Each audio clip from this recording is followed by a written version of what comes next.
try to give other people a chance to get to the mic, just so that as council is listening to make a decision, that they can hear lots of differing opinions and ideas. We don't have a real limit, but we are going to make sure that everybody does get 3 minutes. So what else was I going to? I think that was, oh, I know what it was. The other thing is, if you wouldn't mind just coming forward and then saying say your name and then say whether you're a resident of the city of Idaho Falls. So that will begin, and we would welcome someone to come to the podium. Good evening. So start the song. Good evening, Mayor Mayor Burton Shaw and City Council. My name is Erin Bingham, and I live in Bonneville County, and I'm here tonight to testify in favor and support of the ban on kratom in the city of Idaho Falls. This is not theoretical for our city. In Bonneville County, we've had 6 confirmed deaths from kratom overdose. It is my understanding that we've had 2 additional deaths that are being looked at right now. When we talk about kratom, some of my concerns, as I brought this up at the state level, was the kickback that I saw from the kratom industry, where they try to discredit autopsy reports, discredit the coroners, medical examiners, and the autopsy findings. I think we need to trust the work of our local professionals and the findings that they have. When it comes to talking about kratom, I feel that sometimes the kratom industry wants to stay just regulated. Utah tried this in 2019. They passed the Kratom Protection Act, and it only legitimized kratom. Their deaths significantly increased, and I've been in close contact with the state of Utah and talked to them about the effects of that, and they felt like it actually made it worse. Just to give you an idea, the Kratom Protection Act was written by the kratom industry to protect the kratom industry, full stop. The other misnomer that I feel that is often purported is that it's only the synthetic 7-OH that is dangerous. However, 7-OH is found in natural leaf kratom. It is often extracted, it is concentrated, put in pill, gummies, energy drinks, shots, and other things. Now, 7-OH can also be created synthetically, which is also concentrated and put in these forms. So this is what we're talking about, and this is the increase that we've seen in our community, is the sale of these adulterated forms, not the natural leaf kratom, not in the leaf form, but where 7-OH is extracted, concentrated, and put in these forms that are highly potent. We do not have labeling that is consistent. We don't have potency requirements. So when you're taking these products, you don't know how much you're taking. They're highly addictive. As I've been in contact with the addiction industry, they said that they are getting overwhelmed with new patients who are coming in due to being addicted to kratom, and it's my understanding that the withdrawals from kratom are worse than heroin, is what I've been told. So I think that we need to not confuse or be told that synthetic is worse than natural leaf kratom, because 7-OH is extracted from natural leaf kratom and is concentrated. Sometimes I've seen pills that have the equivalent of 22 pounds of kratom, the equivalent of 22 pounds of kratom in one pill. So I support your ban. I appreciate the efforts of the city of Idaho Falls to bring attention to the dangerousness. Kratom is addictive, it is harmful, and it can be deadly. Now, I do not discount that it has helped individuals, but I think we need to protect our community. Thank you. Appreciate it. Thank you very much, Ms. Bingham. Yes. Hi. Good evening. My name is Sue Cece. I am a Meridian, Idaho resident. Thank you, Mayor and Council members. Like I said, my name is Cece. I'm here tonight in support of a ban on kratom in Idaho Falls. My daughter, Kylie, died March 1st, 2025 here in Bonneville County. She was only 23 years old. 23 years old. She was that age where parents should be blind in funeral, that I shouldn't have to pick out a casket, or our life should be over. Because Kylie was so young, there was an investigation, autopsy, toxicology report. The cause of death was determined to be my drygenine overdose, the primary active compound in kratom. Kratom killed my daughter. Not an illegal street drug, not some unknown substance, it was kratom. Product that is openly sold in gas stations and smoke shops and marketed as natural and safe. Kylie did not use extracts. She did not use enhanced products or 7-OH. She used powder kratom leaf, just the leaf itself. And it still took her life. She trusted the word natural. She believed it was safe to use for pain because that's how the industry presents it. One of the most dangerous myths surrounding kratom is that natural is safe. That's not true, or my daughter would be here today. My drygenine and 7-OH bind to the same opioid receptors as morphine. But I did that. Only extracts are dangerous, while the leaf is harmless. It's not supportive of what's happening in real families. Both are dangerous in taking lives. Kylie is not alone. Bonneville County has recorded 6 deaths within an 18-month period, and another assumed on Monday. 4 was my drygenine alone. One of those was my daughter. These are not statistics. These are people. They're our sons, our daughters, our brothers, our parents, our friends. The reality is that parents often do not know what kratom is. Young people see it on store shelves and assume it must be safe.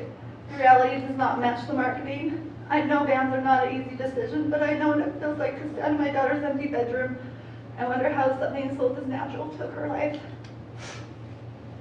I would give anything to go back and warn her, but I can't, so I can warn you guys. Please do not wait until another Idaho Falls family receives the phone call that changed my life forever. If there's one thing you will remember tonight, is every statistic has a name. My statistic is Kylie. She was funny. She was loved. She mattered. I will forever have an empty seat at my dinner table. I will never have a daughter to get married or have children of her own. She should still be here. I respectfully ask you to protect the community and support a ban on kratom.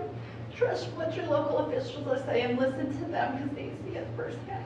Thank you for your time. Thank you.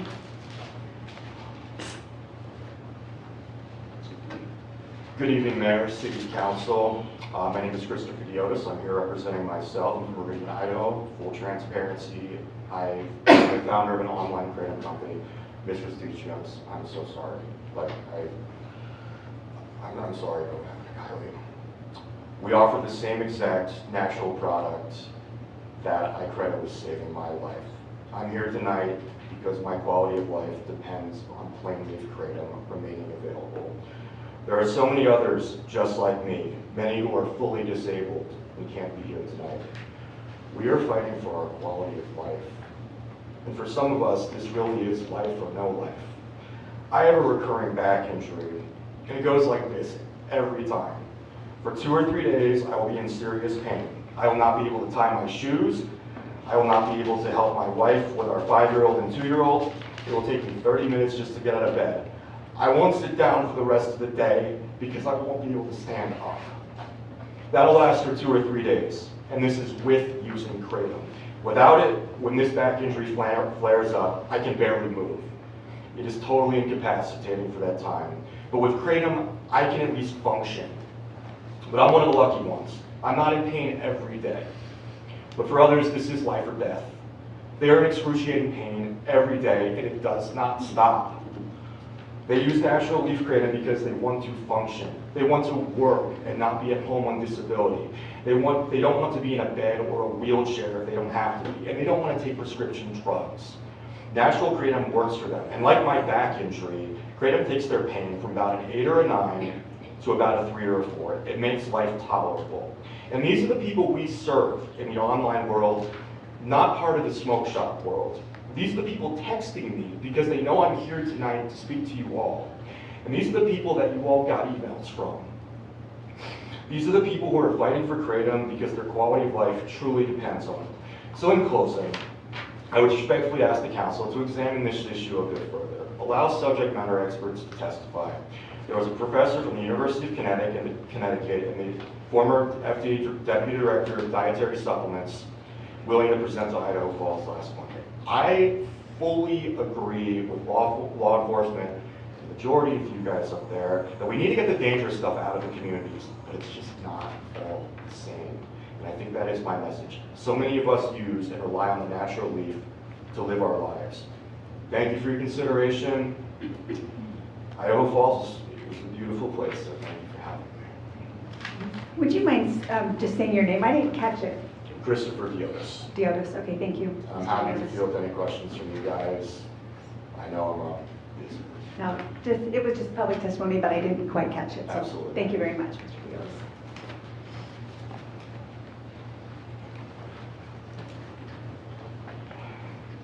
So I was just told about, my name is Manny, I'm born here in Idaho County.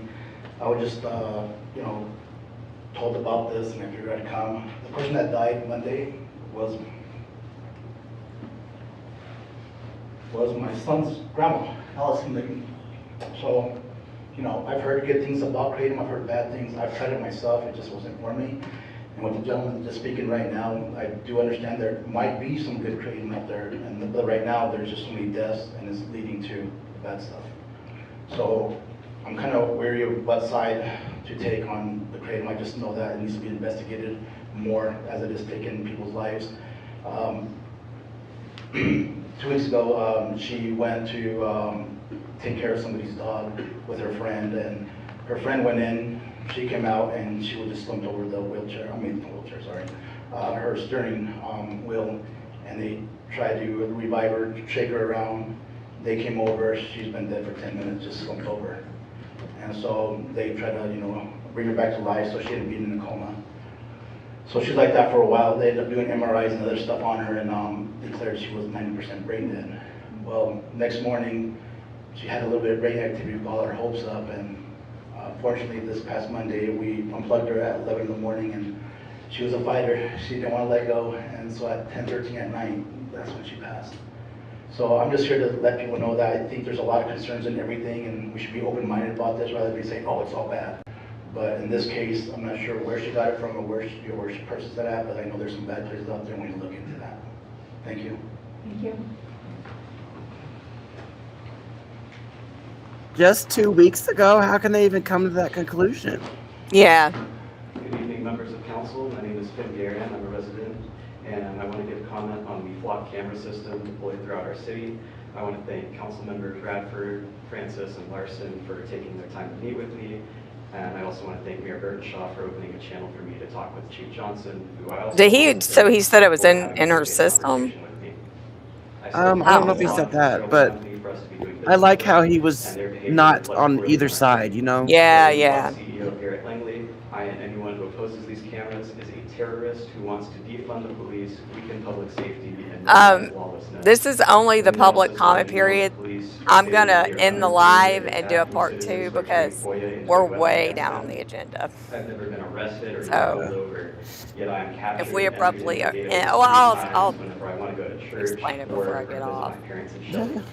I hate how they do that because I like to do, I like people to see public comment. Like that's the whole reason we do this. So Yeah, how's divided up? While legislation in Idaho is intended to prevent abuse of these ALPR can systems, see what people are saying. prevent this abuse, which resulted in a deputy. That guy looks like he should be on The Office. His wife under the guise of a system test, along with countless other similar incidents across the country.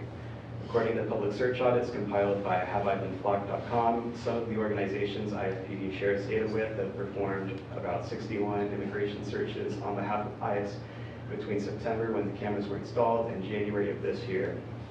That number has increased exponentially to the point I cannot take the time to manually count it. Flock claims to be CJIS compliant. It confirmed to Congress in October and to me in January that they do not require two-factor authentication, and agencies can opt out of using it. In fact, according to Flock, 3% of the 5,000 agencies do not use it, which correlates with reports I've seen of police credentials nationwide being stolen and sold on Russian hacking forums. Flock claims over and over that they've never been hacked, but they leave incredibly easy to catch vulnerabilities on these cameras, which reported to Flock were verified and subsequently reported to MITRE admins. In addition, these cameras run Android 8, a version that hasn't received a security update since 2021. Flock has also misconfigured cameras to point video feeds and administration panels directly to the internet without requiring a password. Any vendor that captures swaths of information like this should have caught these issues in regular penetration testing, something Flock has not done until these issues were caught by independent researchers. Flock then promised to release the results of penetration testing this year and has not yet done so. I don't want my motions tracked and added to a database by a vendor that does not care to perform the bare minimum to secure their systems. I never had a choice, vote, nor was I asked if I wanted this installed in our city. You cannot trust a company whose CEO behaves like this. They don't work for us, they don't have civic responsibilities, they are not members of our city. They are a for-profit company, and their job is to make money. Thank you. Thank you, Mr. Guerin.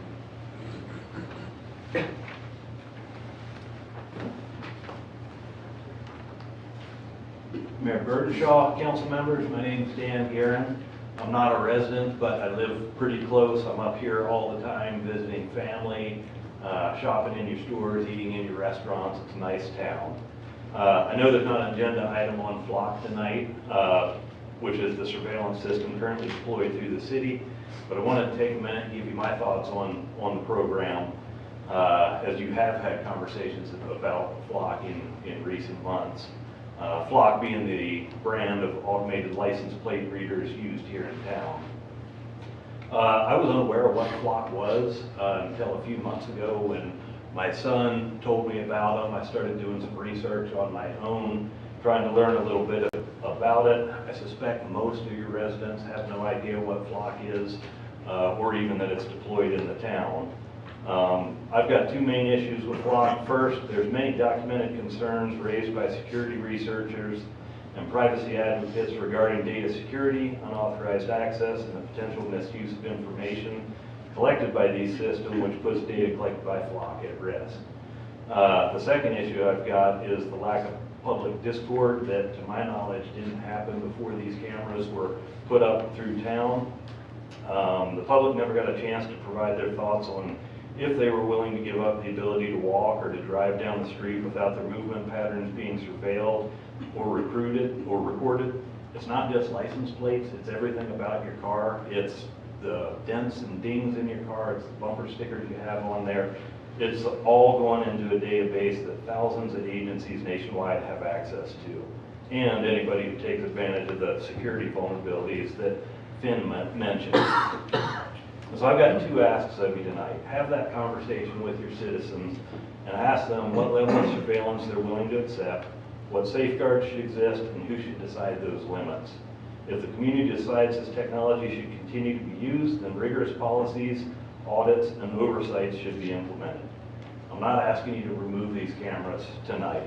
I'm asking you to have that public conversation about them. Technology that records the movements of thousands of law-abiding citizens should not be deployed without public awareness, public input, and public accountability.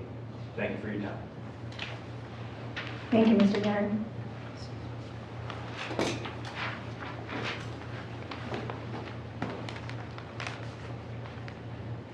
Mayor Burdenshaw, council members, my name is Morgan Walton.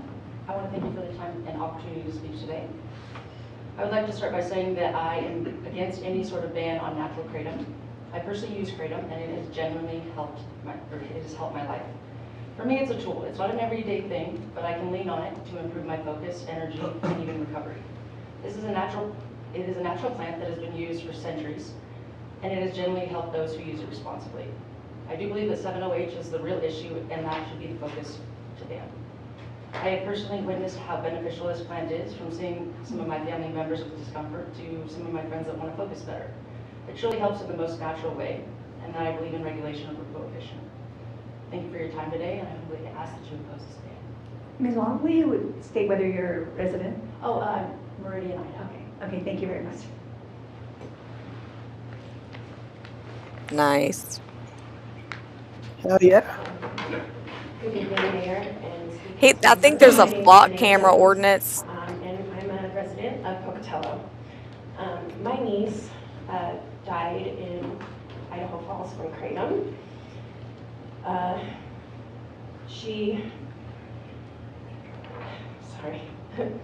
When people talk about Kratom, they often talk about studies and regulations and policy, and I understand those discussions matter, but for my family, it's not just a policy debate. This is about a missing person at every holiday table. It's a daughter who never came home. And I think about all the things she'll never get to experience, the memories our family will never get to make with her. And I think about the fact that this product that took her life is sitting in the stores, on the shelves in our community. A product marketed as natural, a product many people assume is safe because it's sold openly, including stores near our schools. I have spent time trying to understand this issue and what it means for our families here. What concerns me most is that Bonneville County has recorded multiple Kratom-related deaths, and the Panhandle Health Department in northern Idaho has issued warnings about Kratom due to concerns about safety and addiction. I know many people say that Kratom helps them, and maybe it does, but where is the actual proof? There are no studies or facts proving that it's actually safe, and where are the doctors saying that it saved their patients? I don't see them. How many families have to continue experiencing this kind of loss before we can acknowledge that this is a serious public safety problem? Every day these products remain on shelves is another day someone sees them, assumes they are safe, and takes a risk that they may not fully understand, especially younger people. We should not be expecting gas station and vape store clerks to act as pharmacies. They are being asked to sell a substance that customers assume is safe simply because it's sold over the counter, and answer questions they don't know the answers to. At the same time, businesses are left dealing with the increased risks tied to thefts and addiction-driven behaviors. That is not a responsibility that clerks should have on them. Today, you have an opportunity to prevent another family from receiving a phone call that changed their lives forever. I ask that you think about the families who will live with the consequences if you do nothing. I respectfully ask you to follow through with the ban on Kratom. Thank you. Thank you. But they can still order online. Yep. This is just a sales ban. Is that Pat? Mayor Burnshaw, members of the council, my name is Patrick Soulier. I'm a resident of Meridian, Idaho, and thank you for the time to speak today. I work for government affairs at Happy Hippo, and just at 1 a.m. this morning, I returned home from Washington, D.C., where I joined more than 50 advocates meeting with members of Congress and their staff to discuss Kratom. It was a productive trip, and I was encouraged to see policymakers eager to learn more about the issue and hear from people on all sides of the debate. I understand there are concerns about Kratom. However, I believe prohibiting Kratom sales would create unintended consequences for the many Idaho Falls residents who currently use it safely and responsibly. While in Washington, I heard story after story from passionate advocates who shared how Kratom had not only helped them, but had given them their lives back. Many of these individuals had struggled with significant challenges and were unable to participate in their communities. After discovering Kratom, they were able to return to productive, self-sufficient lives, supporting themselves and their families rather than relying on government assistance. Forcing Idaho Falls residents who use Kratom into the black market would be a mistake. The underlying challenges they will face will not disappear. And without access to a well-regulated product, many may turn to alternatives that are far more dangerous. I do not support the proposed ban. Instead, I encourage the City Council to consider responsible regulation and consumer protections. I also respectfully ask that you delay this vote until all viewpoints have been fully heard and considered. I heard Utah brought up earlier, just as a note. It's very confusing when that comes up. Utah, Senator McCallum, who is the majority whip, tried to push for a full Kratom ban and was rejected by his own party. Utah did not ban Kratom, to be clear. They changed where you can purchase it, and they removed the extract products from the market. But natural leaf Kratom is still accessible, legal, and able to be sold in Utah today, and nothing changed about that this year. That in mind, thank you for your time, and I appreciate all the council members' consideration on this matter. Thank you, Mr. Sawyer. Yeah, Pat.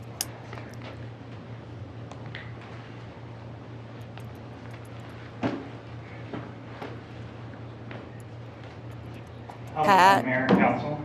So just with the Jefferson project, Will you state? Jeremy Yes, Wilkerson? thank you. Yes, Thank I'm you. a resident. Yes, I do, yes. Okay, yes. So where we're at with the Jefferson project and like the wastefulness I've seen with the guys that are out there working for the water department pouring concrete, like as much as they've ripped up and had to redo, like I think we need a more conscientious company in there not to be wasting money and just pouring concrete. Yards that have been destroyed. One gentleman had 4 foot into his yard, 22 feet wide and 2 feet deep ripped out of his yard for absolutely no reason. So damages and things that aren't being taken care of in a proper sense. I know other streets that I'm involved with, other people, that streets are going to get closed and have them torn up and redoing that. Why are they not having to pay for sidewalks but we are? That's kind of concerning that they didn't get a letter, they didn't get nothing, they don't have to pay for anything. It's just, but we're stuck having to pay for our sidewalks. So I just feel like that's not fair to us, that we're getting, stuck having to pay for something that we shouldn't.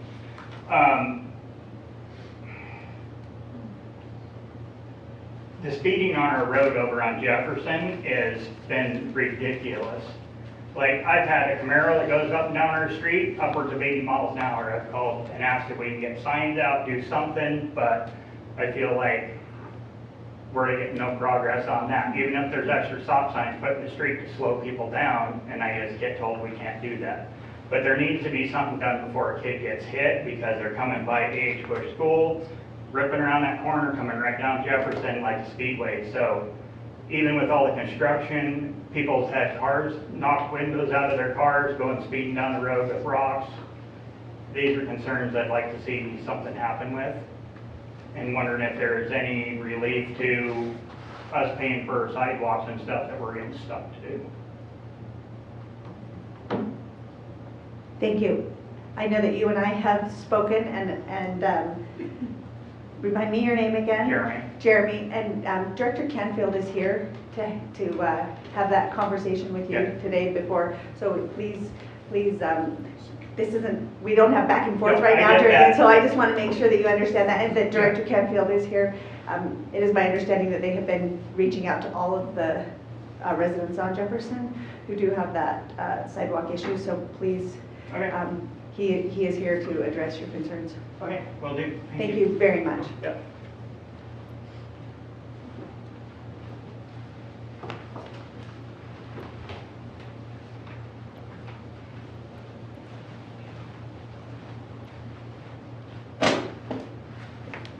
Good evening, Mayor Burnshaw, council members. My name is Holly Miyazaki. I currently live in Shelley. I work in Idaho Falls. I have family in Idaho Falls, and I grew up in Idaho Falls. So I'm quite attached to the city and the community. I'm here to speak about the flock cameras. And for the sake of time, I don't think I can provide you more information than you already heard tonight, like the specifics of the cameras, and I believe the issues with them.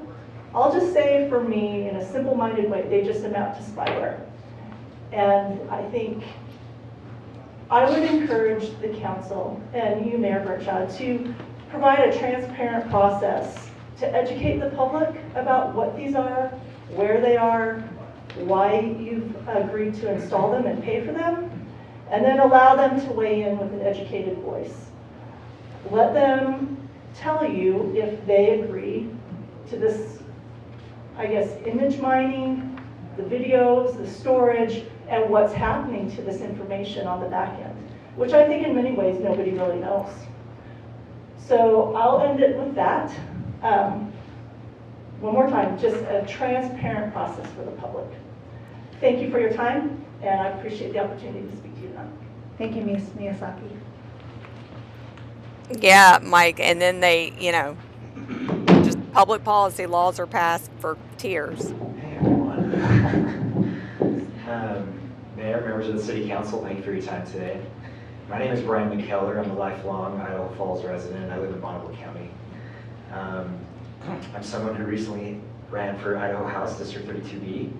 I'm not here as a candidate or a politician. The election is behind us. But I'm here as a neighbor who believes we should listen to the people in our community, especially those who often feel like they don't have a seat at the table. During the campaign, members of the Kratom community reached out to me. They supported my campaign financially, but what they really asked for was a straightforward, fair hearing.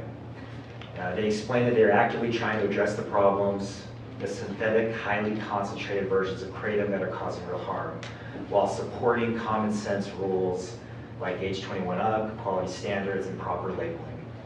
And I was honest with them at the time. I wasn't very familiar with Kratom, but I listened. After talking with them and with local residents who rely on it, I'm here today because I believe their voices deserve to be heard.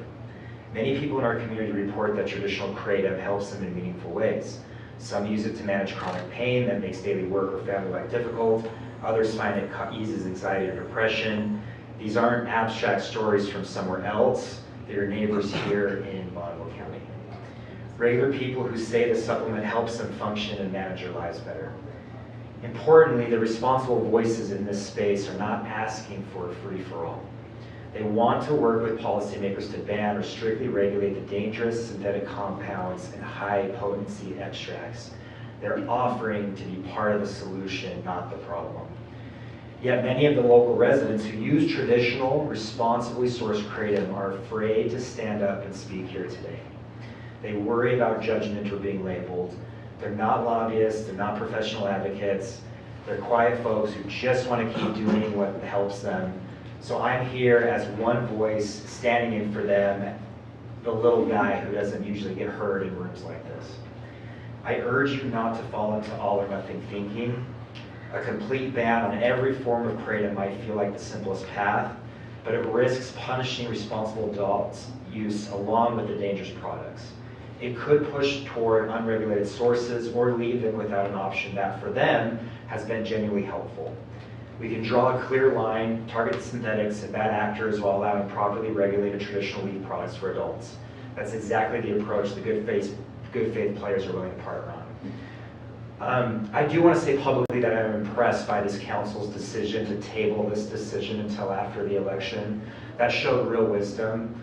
It let the political season pass so you could consider the issue on its merits with clear eyes and full information. And I hope that same careful, fair-minded approach guides you today. I'm not here to tell you what to do. I have no special expertise beyond listening to constituents, but I do have faith in this body to weigh the evidence, listen compassionately to all sides, and find a path that protects our community, especially our young people, while not unnecessarily harming those who have found real benefit from responsible use. Thank you for your service and for giving me these few minutes. All right. Nice. Hey, John. What's up, John? Andrea, holla back, Earl. Holler back, Earl. Is Drea. there anyone else who would like to come before council to give public testimony tonight? Okay, thank you. I do recognize that this was the issue that you were here for, so now would be a good time, unless you would plan on staying for the rest of the council meeting. If you would like to exit, you're more than welcome to. I don't expect to hold you over through any more of this agenda. If you so. It's on the agenda tonight for a vote. Yes, I do know that. But like the flock campers is not on, no, not on the agenda. So no, that's okay. Okay. Are they going to do Kratom first? Yes, I know I don't the know. rest would like to hear the council discussion of it. But for those who were here for flock, I'm sorry, I should have made that more clear. Okay, council, we are ready now for a motion. Actually, if you will read, City Clerk, the consent agenda into the record, please. Thank you. There are 3 items for consent. One from Municipal Services for the March 26 Treasurer's Report. I guess not. I One thought from they Idaho were. Falls Power for pole inventory resupply with Irby. Because it's a And DNS long. Electric for $1,077,015.50. And one item from the Office of the City Clerk for City Council meeting minutes from April 20th and 23rd and May 4th and 7th, 26th. Turn that shit down. Thank you. Yeah. Yeah, their consent agenda. Okay, So number 4 is like the, consent agenda. Oh, I guess I don't know. There's Bradford? 3 things on the, Larson? Yes. their Yes. agenda's Francis? weird. Dingman? They're Yes. all weird. Motion carries. Okay, now we are moving on to our regular agenda, and the first item is actually coming from my office, the Office of the Mayor, and it is the appointment of a new Public Works Director. But I actually would like to turn that time over well, actually, I will make the recommendation, and then I'm going to turn it over to Councilmember Zieldingman, who is going to speak for the appointment of Mr. Canfield. 5A1. I'm very excited, actually, to bring this forward. So that's under city He's been attorney. Assistant Public Works Director for many years. And then, Worked with him on the I don't BMPO. know. He is incredibly intelligent when it Office of the comes City to ITD, being able to get projects Any consent accomplished. He stretches tax dollars incredibly far. He is really paying attention and beholden to the residents of Idaho Falls. I have worked beside him on projects that are even like connecting our communities.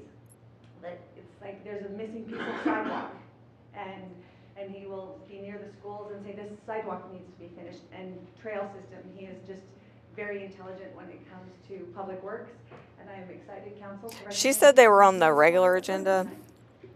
Thank you so much. Yeah. I just wanted to add that, I think that one of the. It was some of the reasons 5A1. why I think that Chris Canfield is the right choice is, I've worked with him now for, this is my 11th year, and he brings a truly deep understanding of our infrastructure, our operations, our long-term needs. He demonstrates very strong leadership, a lot of technical. There's just expertise, other action items and, that's listed on one of each the things that separate Mayor Burtonshaw highlighted thing. that I would just really strongly agree with is knowing how to stretch a dollar, knowing how to utilize our staff in a way that benefits taxpayers. And if we're going to put someone in charge. Well, of I guess such, you want to, essential we can always services, just end it, like and our then we streets can and come back sanitation, whenever they get to the kratom part. so So, much involved with capital Yeah, projects. so y'all look out for I would part take 2. somebody with his yeah. background, his ability, Don't know how Hopefully long it this will won't be too last. long, but it's, just commitment to yeah, but public we'll service. be back. Okay, bye. Or what's Arnold say? I'll be back. That did not sound like him at all. Is usually